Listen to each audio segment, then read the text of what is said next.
Apex Legends by Respawn Entertainment is a known quantity at this point. Even Switch owners who haven't had the chance to play the game before now have likely heard of it. It released a little over 2 years ago to critical acclaim and massive player numbers. The game has only gotten bigger since, and recently broke the previous record for highest player counts this year.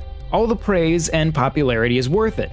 Apex Legends is a unique take on the Battle Royale formula, while also innovating it in new ways that are being adapted in games outside of the genre. Built off the back of Respawn's other phenomenal game, Titanfall 2, the movements and guns are as fun to use as they were there. Battle Royales are traditionally solo affairs of one person trying to scrounge for supplies and live longer than everyone else who dropped onto an island. Apex Legends is a team-based version of that. To facilitate players working together, Respawn included a way to revive fallen teammates by placing Respawn beacons around the map, and developed a ping system to allow players to communicate when voice chat isn't an option.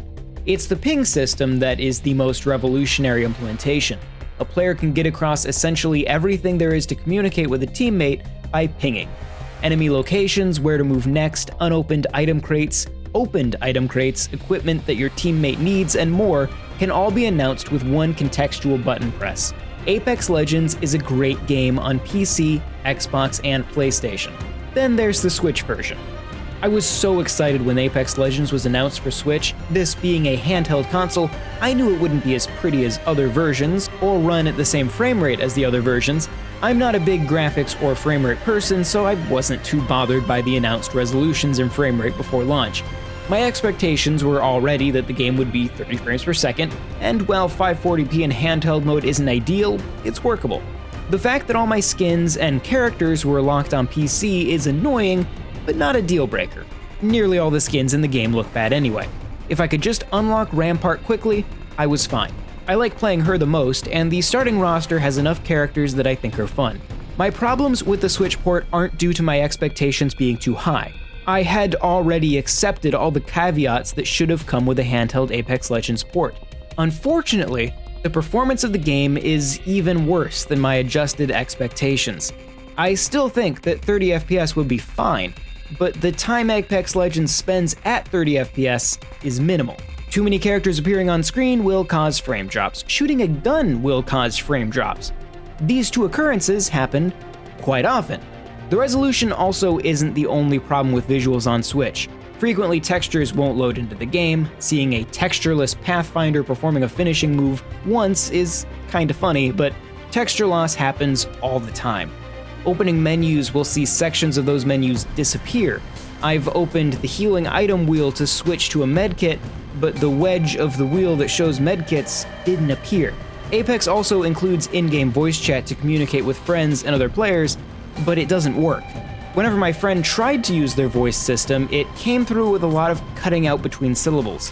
The worst part of the Switch version of Apex is the draw distance. How far away you can see enemies is much lower in the Switch version. Where in the PC version it's possible to see enemies across the river canyon near caves, this is impossible on Switch. Such problems are wildly exacerbated playing portably. I was constantly moving the console closer and closer to my face trying to see who was shooting at me. It's this difference that makes me think crossplay being on by default is a mistake. I never would have guessed that tweaking the effective visible distance would make it feel like an entirely different game, but I do now. Playing against other players with a functional ability to track at distance feels like playing an unfair version of two different games that happen to have crossplay. Strategies that are possible on PC and other consoles simply aren't on Switch. Now, not everything about the port of Apex is doom and gloom. Gyro aiming is in the game. I even think it works well. It's not perfect since it doesn't include the option to recenter the cursor by pressing a button like Splatoon, but it works. The entire control scheme took a second to figure out how I wanted it configured since there are a large number of settings options. After getting that settled, aiming feels good. Gyro aiming allows me to control the recoil patterns that I would have with the standard control options on other consoles. Tilting the controller down to account for recoil is a much more natural reaction for me than pulling the analog stick down. The Nintendo Switch version of Apex Legends is the most disappointed I've ever been in a port. I was excited to play it. Playing a lower resolution, lower frame rate version of the game was something I would have been fine with. It isn't just a lower resolution and frame rate version though. Apex Legends on Switch drops frames at the first sight of gameplay, and it's an uphill battle to say the least when trying to play the game against other versions that have definite advantages. Even if this was the only version of Apex to exist, it would still be a bad game from a performance perspective.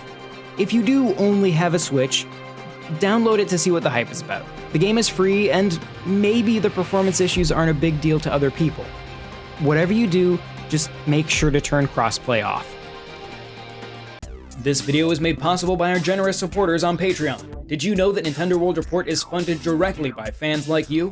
When you support Nintendo World Report on Patreon, you get immediate access to multiple exclusive podcasts every month, exclusive Discord channels, an early look at select content, and more, all for as little as $1 a month.